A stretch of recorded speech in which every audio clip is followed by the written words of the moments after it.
আচ্ছা একটু সামনে আসেন, আপনি ওই আসামি নিয়ে সামনে আসেন।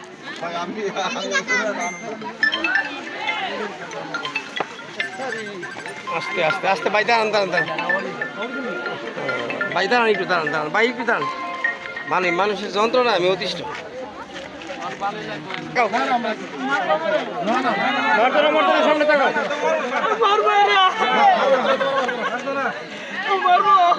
ভাই সাইডে দেন, ভয় পাইতেছে।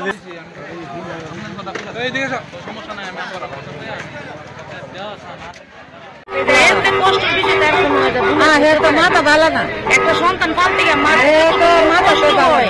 এটা যে মা পালে সে মা বলতে পারতো, মা যতটুকু বলতে পারবো বাপে এতটুকু বলতে পারতো না। সন্তান পালতে যতটুকু কষ্ট, ওই সন্তান যে মারে কাইটালা বা মাইরালা, তাহলে এটা দুনিয়ার মধ্যে আর কি হইল? সন্তান পাইলে আর কি লাভ হইব? ফজরের নামাজ পড়িয়া আমি হাঁটতে গেছি, সেও বাজারে নাস্তা করতে গেছে।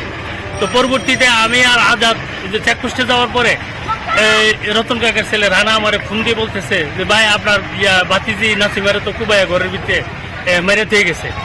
তাৎক্ষণিকভাবে আসলাম, আইসা তো দেখলাম যে এই অবস্থা। এখন কে করতে পারে এটা তো আমরা তখন কিছুই বলতে পারতেছি না। তো এখন এই যে ওসি স্যারের যে আমার নাতিনের ঘরের প্রতি যেহেতু সাক্ষাৎকার নিয়ে তার কাছ থেকে জানতে পারলো যে এই যে তার এই ছেলেই সিয়ামি তার মাকে হত্যা করছে। তো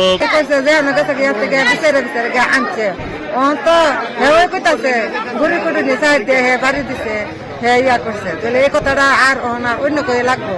বেরির ফুটো তো কইতাছে, আবার শরীরে গঞ্জিও হিলালেছে, দাও আইনা দেখাইছে, দাও নিয়ে ওয়াশের মধ্যে আলেছে।